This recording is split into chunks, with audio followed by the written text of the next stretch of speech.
What's up, 10 Skill Squad? I went on Facebook Marketplace and I found this. Yeah, that makes sense. I don't think we can show that on YouTube. But no, I went on Facebook Marketplace and I found this.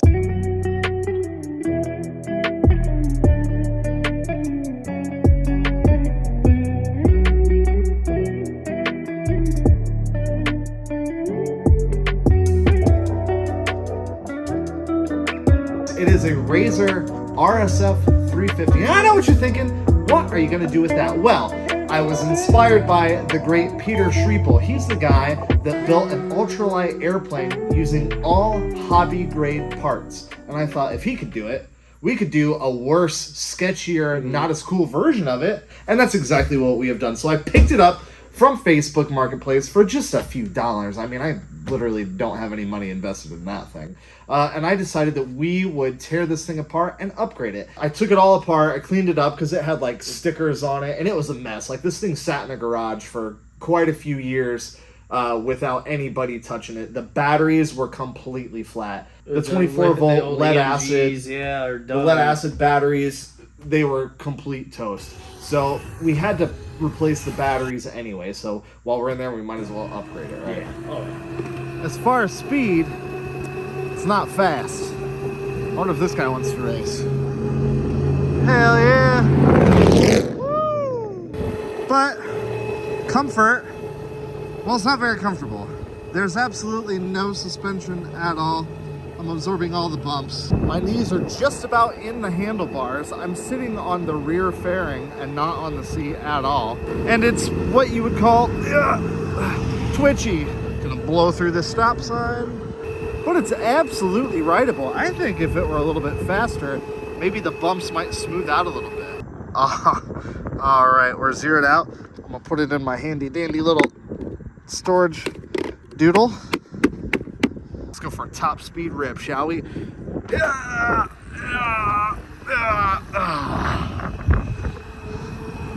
off to a slow start. The lead acid batteries are completely flogged. So I'm gonna guess they're probably just about drained already. Making this top speed run pretty anticlimactic. Did hit 12 mile an hour once though, briefly. Yeah, we're slowing down, boys. We're slowing down. We're wide open. And we're slowing down. God bless it. Well, I say wide open. The throttle's either on or it's off. And it's on. We're just not. We're just going to come to a dignified end. Oh, let's check the top speed. 7. So I thought, let's jam on this thing. Let's upgrade it. Let's add some power. Let's add some gearing and see how much fun we can have for dirt cheap on a child's toy. So we went full budget spec on this thing. As we do. The first modification was also the first big fail of this project. I ordered a 13-tooth sprocket to replace the stock 11-tooth in an attempt to gear this thing up a little bit and increase the top speed for just a few bucks. But after getting the original sprocket off, I noticed that the new sprocket was indexed differently. We can absolutely drill this out and get it to fit on the motor shaft, but we're on a tight schedule to get this thing done, so that'll have to wait. I felt like I needed a win, so while we waited for parts, I decided to install some new handlebars to improve not only the look of the bike, but make room for my legs so I could ride this thing in something other than the fetal position. So these handlebars are pretty tight on my knees, and they make it pretty difficult to, turn left or right. So we are going to get some different bars. I got these. They're not pro tapers. Faux tapers. They're faux tapers for sure. But they were cheap off the Jungle website. But they're a little bit higher. They've got a little bit more rake to them. The new bars were meant for an actual pit bike and much too wide for our little pocket rocket, so they had to get chopped. I marked out where I thought the ends on the new proportional throttle would go to give me a more comfortable riding position without looking like Dumbo, and gave them a chop.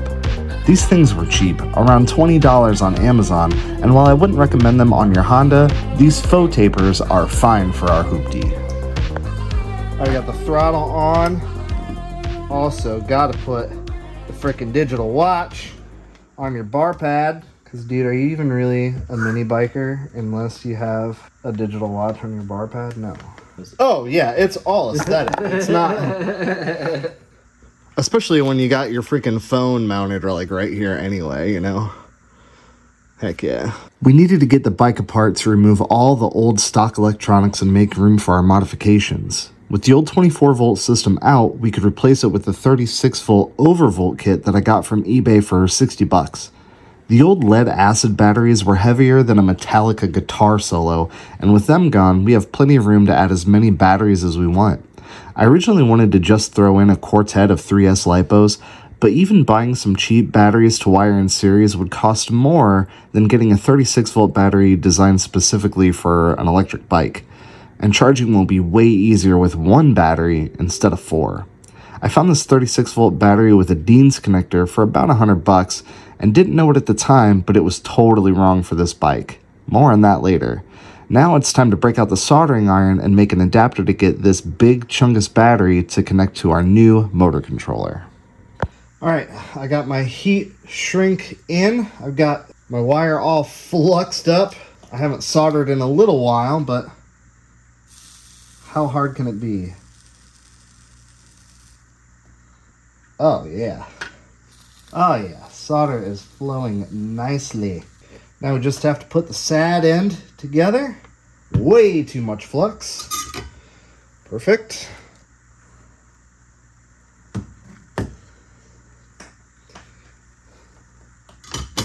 Beautiful. Ha! Still got it. Still got it.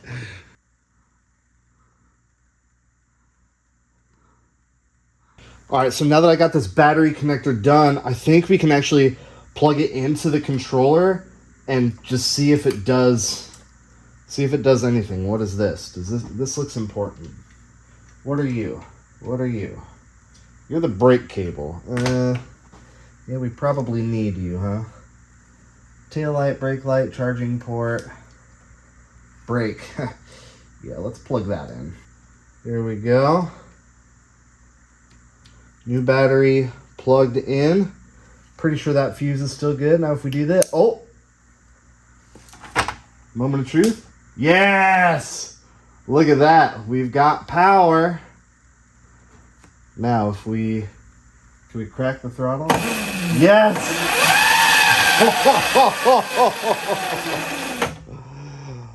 Okay. Woo! Yes, sir. That's gonna go. That is gonna go. Okay. So now comes the fun part, the reassembly of this thing. There's still a few things that I want to do, like maybe wire up the original switch here to our little LiPo battery that controls the front headlights.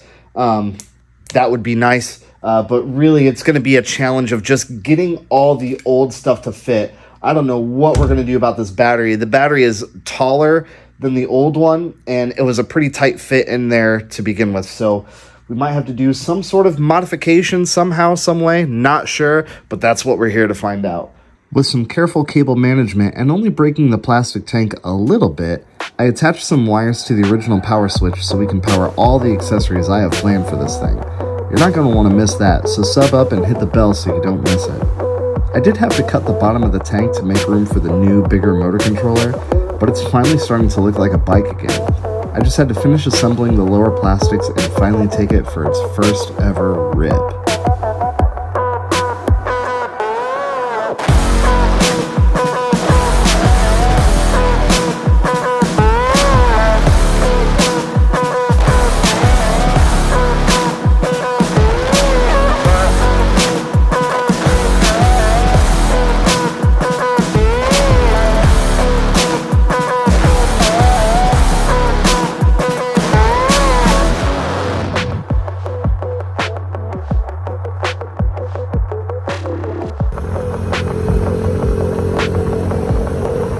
Breaking records out here.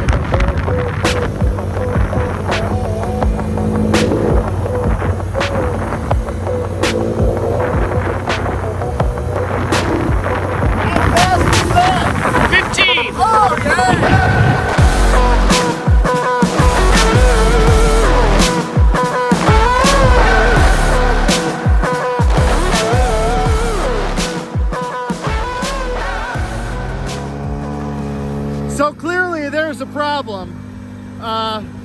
Anything above half to 3/4 throttle, she just shuts down completely. It doesn't really give you much warning when it does it, which makes it very alarming. It's almost like it's like getting overamped or something, like it's pulling too many amps. It could be because I'm like twice the rated weight for this thing, but it does it with Ethan on it as well. I mean, to be fair, this thing was designed to push coolers full with a grown man sitting on it. So It's very true. They're supposed to do double. Yeah, so I don't know what the problem is. We're going a little faster. What are we doing now? 15 still. Oh, okay. It just feels terrifying. 15 mile an hour feels fast. Definitely have cars behind us. Oh, good.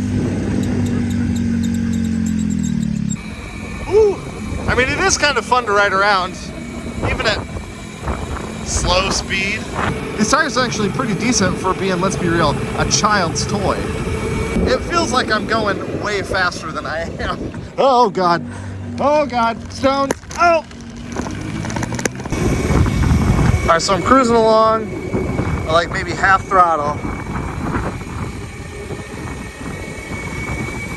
Oh, there's maybe 3/4 and it just shut down. God bless it.